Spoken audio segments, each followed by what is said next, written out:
is of late date, in other words, after Peter.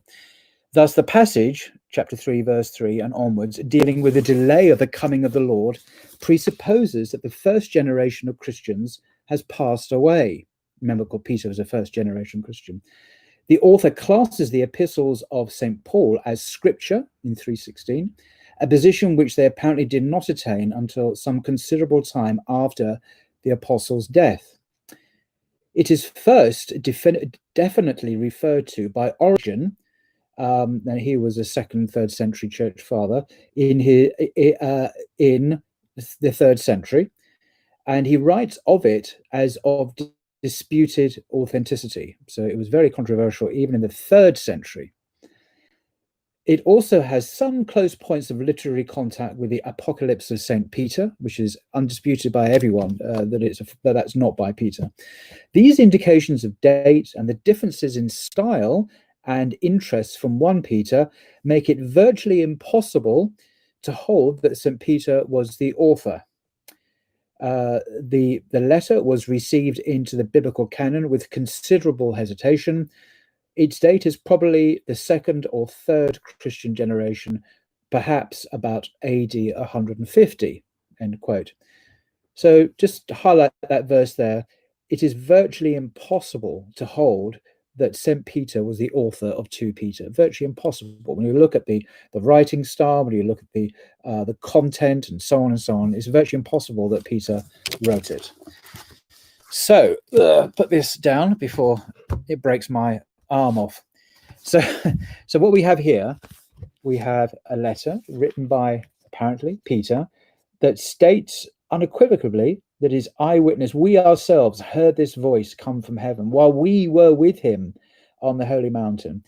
If all these scholars are right, if the evangelicals and virtually the whole Christian church is right, that this is not by Peter, but is probably 2nd century, AD 150, then here we have a forgery. A forgery is a deliberate attempt to deceive the readership into thinking that the letter is by a famous person, by an apostle, by a prince, a king, or whoever, by Jesus even.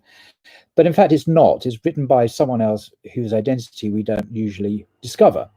There are occasions when we have discovered who the real authors are in history. 3 Corinthians, for example, famously was discovered whilst the poor chap was writing it.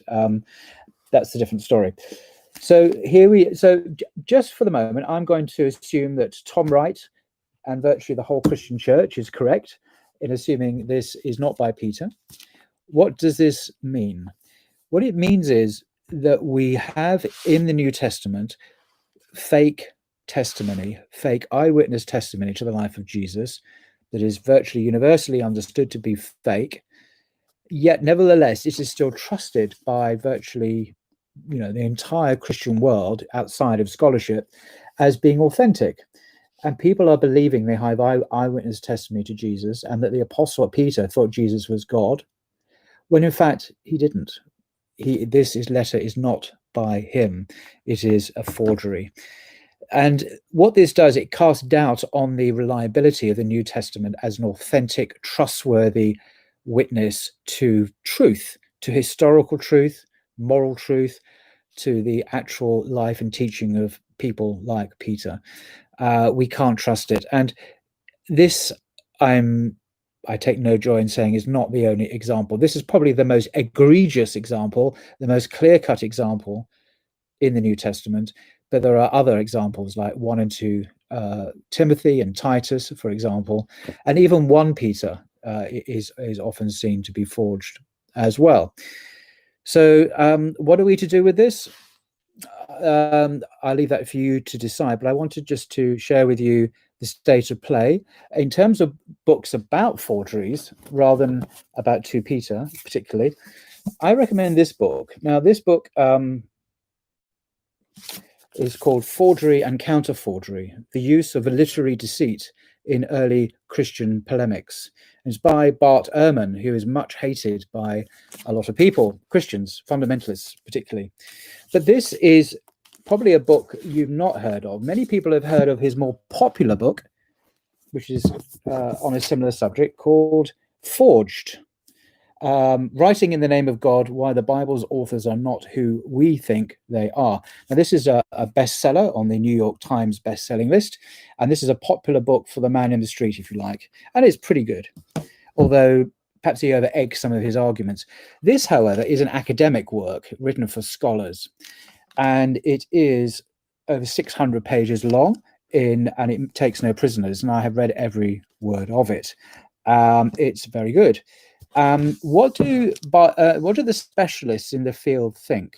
Those who specialize in early texts, their integrity, their historical provenance, what do they think about this? It's a new book. I'll give an example. But the reviews are on the back from Duke University. The field think this: with forgery and counter-forgery, Bart Ehrman has decisively undermined the view that the early Christian pseudepigraphal writings are something other than forgeries. These works, however well-intentioned, were quite simply bastards, that's the word they use, and were viewed as such whenever their false authorial claims were discovered. This deeply engaging, carefully documented and thought-provoking expose of ancient forgery is required reading for anyone interested in understanding how and why so many Christian writers sought to pass off their works as the product of named authorities when they so obviously are not. Thoroughly convincing. And that's Jennifer Knust at Boston University, Duke University and Yale University, Dale Martin at Yale. In this remarkable tour de force, Bart Ehrman provides the only thorough examination of ancient pseudepigraphy and forgery in the English language, including their importance for early Christianity. Though other books on the topic have been available in German, Ehrman supersedes them all, providing an account that is both scholarly and accessible. This is a masterwork that will be for a long time. Now, I'm not suggesting you read this unless you're particularly interested in the academic. He reviews every instance of forgery in the ancient world. He discusses it with great scholarly acumen and balance. And anyway, I just mentioned that as a recent work that takes this whole subject to the nth degree. And that is it for today. Where are we? 17 minutes and counting. I certainly welcome comments about this. There are some able defenses of 2 Peter. But able, I mean, if you believe in the inerrancy of the Bible, if you believe the Bible is perfect and contains no errors at all, then you will, on that basis, mount a defense. And there are some defenses of the Bible on that basis.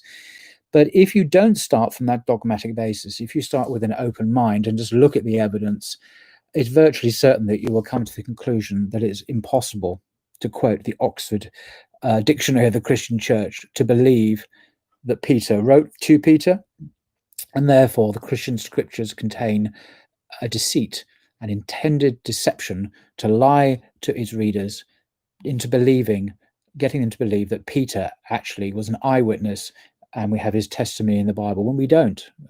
Anyway, that's it for now. Till next time. Bye-bye.